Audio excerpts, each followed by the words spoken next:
क्या तहरीक लब्बैक पर एक मरतबा फिर पाबंदी लगी? अरसा बाद बरेलवी मकतब फिक्र में सियासी अंदाज में भरपूर तरीके से उभर कर टीएलपी तकारीर और मुजाहरों के सबब फंसती जा रही है।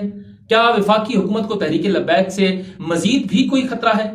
आने वाले बल्दियाती इंतखाबात में तहरीक लब्बैक मुस्लिम लीग नून को कैसे टफ टाइम दे सकती है? तहरीक इंसाफ जिसने अपने दौर में पाबंदी आयद की थी, क्या वो तहरीक लब्बैक के साथ हमदर्दी का इजहार कर रही है या फिर ये एक सियासी? क्योंकि साद रिजवी और अंस रिजवी जिनके बारे में अभी तक कोई इत्तला नहीं है कि वो इस वक्त कहां पर, ये कहना है कि उन्होंने खोज लगा लिया है, खुरा उन्हें मिल गया है और जल्द वो गिरफ्तार भी कर लेंगे। दूसरी तरफ 500 अफराद की फहरिस्त जो है वो मुरतब की गई थी, जिसमें से 2700 से ज्यादा लोगों को मुख्तलिफ इलाकों से गिरफ्तार किया गया। ब्रीफिंग भी जो है वो दी जाएगी कि क्या तहरीक लब्बैक पाकिस्तान पर एक मरतबा फिर पाबंदी लगाई जाएगी। पर इससे पहले पाबंदी इमरान खान साहब के दौर में लगी थी और उन्हीं के दौर में और एक साल के अंदर अंदर ये पाबंदी खत्म भी कर दी गई थी। ये पाबंदी भी उस वक्त लगी थी जब तहरीक लब्बैक पाकिस्तान ने लाहौर से इस्लामाबाद की तरफ मार्च की तरफ से ये कहा गया कि मुज़ाकरात बड़े ऐसन अंदाज में आगे चल रहे थे। रहनुमाओं की तरफ से जिस तरह की जबान इस्तेमाल की जा रही थी उसने ताकत पर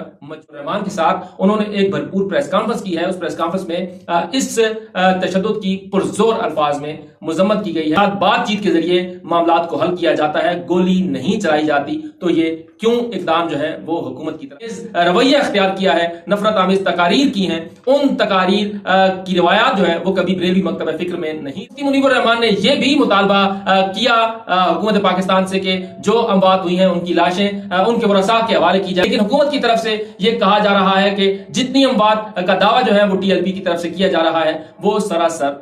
मौलाना फजल रहमान ने भी इस मामले पर तशवीश का इजहार किया। जमीन के सरबराह राजा नासिर अब्बास के निफाज फिक़ह जाफरिया ने भी इस मामले पर रद्द-ए-अमल देते हुए इस तरह की जो कार्रवाई है उस पर तशवीश का। यकजहती कौंसिल जो कि 25 से जायद मजहबी सियासी जमातों का एक मुश्तरका फोरम है, शदीद तरीन अल्फाज में मजम्मत करते हुए कहा था कि इस मामले का अफहम व तफहीम से 18 के इलेक्शन हो या ये साबका आम इंतखाबात हो, इसमें उसने अपना लोहा मनवा के नून लीग को है। तो नून लीग के लिए पंजाब में दो बड़े खतरे हैं। एक खतरा है तहरीक लब्बैक पाकिस्तान का, जिसका हर जगह वोट है, खुसूसन देहातों में तहरीक लब्बैक पाकिस्तान बहुत ज्यादा मकबूल है। और दूसरी पाकिस्तान तहरीक इंसाफ जो शहरी हलकों में बहुत ज्यादा मजबूत इंतखाबात होते हैं। तो इसमें इन दो तंजीमों की तरफ से उसे टफ टाइम मिल सकता है। तो इसलिए भी ये खदशात जाहिर किए जा रहे हैं कि शायद बल्दियाती इंतखाबात से पहले ये पाबंदी लग जाए। 2021 के आगाज में ये पाबंदी टीएलपी पर लगाई।